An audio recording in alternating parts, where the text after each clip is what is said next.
This is tinsmithing. Tinsmithing, I don't know how this class got in. It's really fun and just bizarro. So tinsmithing, hey, I love it. This is the second easiest class in my opinion, besides the Hoover races. That's just ridiculous musical. But I haven't taught this in forever. Okay.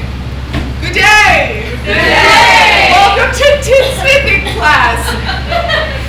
What were the, oh, okay, I remember. Yeah, okay, what were the two objects of having something like this in a colonial house? It's pretty. It's pretty, exactly. It's decorative and pretty. That is the first reason you would have one of these. Also, if you had one of these that was shiny, it would reflect light all over the house. Have you ever put a lamp in front of a mirror? Probably not. Well, you should try. Because your room will be infinitely brighter with a lamp in front of a mirror.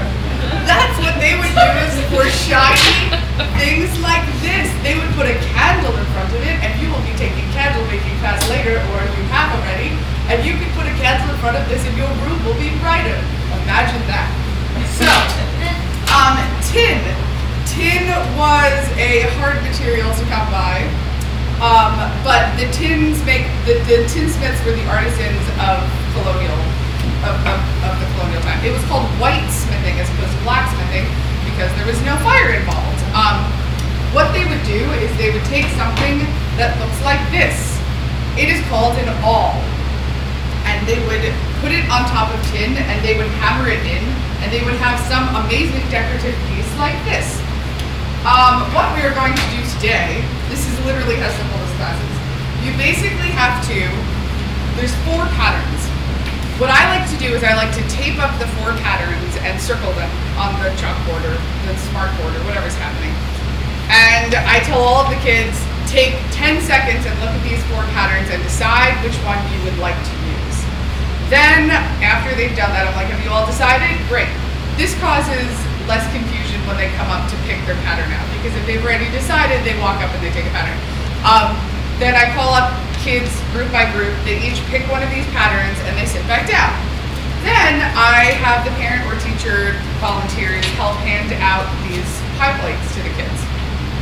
They write their name, here it is, they write their name in Sharpie on the outside top of the plate, because when you're punching holes in the middle, you don't want to punch through your name.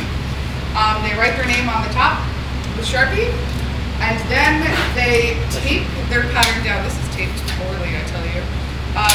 They tape their pattern down with 2 small pieces of masking tape. At the end, they're going to be taking it off, so if they're like taping it for, you know, for days, it's not going to really help. They tape it down, and then they put it on a piece of folded cardboard with duct tape. They put it on the table. They each get one of these, and it's important to have a parent or teacher volunteer hand these out and collect them all, so that you don't have nails with sticks floating around. Also, when explaining the awls, it's like, do you use this to poke your friends? No. You use this directly down. If I see it anywhere around in the air, I'm going to take it away, because it's literally a nail on a stick. We've only had a few kids bleed. That's one of the rules in tinsmithing, I forgot. There's no stress and no blood. These are the 2 rules that I give the kids, because they get really stressed out about this for some reason. So my 2 rules are don't stress out about it, it's just supposed to be fun, and don't bleed. So, so we ask the kids never to put their hands under the tin, clearly, and to keep it around the sides of the pie plates and hold it down. And you can either poke straight down, or you can poke and turn a little bit. Also, a nice word to teach the kids is malleable. Tin is malleable. It's a material that is easily manipulated and bendable, blah, blah, blah. So if they make a hole that's like ridiculously huge, you can use your finger and make it smaller or make it disappear. They only get 1 pie plate each, so it's, you know, because otherwise we'd be throwing pie plates out like the paper. But so they just explain you get 1 pie plate each. If you mess up really badly, don't worry, it's really easy to fix it.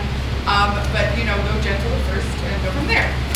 If they finish their projects, this is really a struggling one. I'm so sorry. Let's pretend this is a nice one, but they end up with this sort of product. I'm telling you, it's been thing. I've seen worse. Yeah, that's true. Basically, if they're finished with their pattern really quickly, we have more in-depth ones. If they're finished with their pattern really quickly, the way that these artisans used to sign their name was they had a cool little pattern that they would put on their piece somewhere. So you can say, do a signature, don't do your initials, do like a cool artsy thing. Sometimes they'll just do their signature anyway, which is fine. It's fun. So you tell them to just do like another like cool pattern around. If they're done early, they're done early, and we have in some classes extra little ones that they can mess with. But that's tinsmithing. That's it. Am I missing anything? Who's taught it recently? Sounds good. Am I You missing? do the lantern? Do you bring the lantern in? There's like a tin. We've got a bunch of tin pieces. This is just a small one, but we've got like 6 or 7. There's a tin lantern that you can show. You put them around on the desks, and They also a lot of time will finish that very fast, and you'll have like 20 minutes left. So I don't know. I don't have them stabbed too deep. I have them kind of just make a hole just big enough so it comes through, and then like sometimes they'll work up in the window or in the light. And then also something that they like to try to do is try to write your name on the tin, but you have to write it backwards because it's going to shine from the other side. So they're trying to figure that out. that's awesome. As you I can, think Ike taught me that. yeah, I mean, as you can tell, every individual teacher kind of figures out what works for them. Once you get a little experience, once you go through the workshop once, everything sort of clicks into place, and you're like, oh, okay, I can actually manage this classroom in different ways, that I'm comfortable with. So every workshop's really a lot like that, except for candle making, which you just have to go, go, go. Yeah, it's like a really. But yeah, as I said, like you custom killers, like if you find extra facts that you think are really cool and you want to tell them, that's cool. And go with the flow and go with the class. If the class is a bunch of stressed out kids, like just tell them to go really, really slowly. And if they get done really quickly, then improv something at the end. But usually, all these classes are half an hour, and the kids get there 5 minutes like all of the time. So it goes really fast, and it's not like you've got a ton of downtime. If it's downtime, it's like 10 minutes at the most to be done. So, Kathy, would you like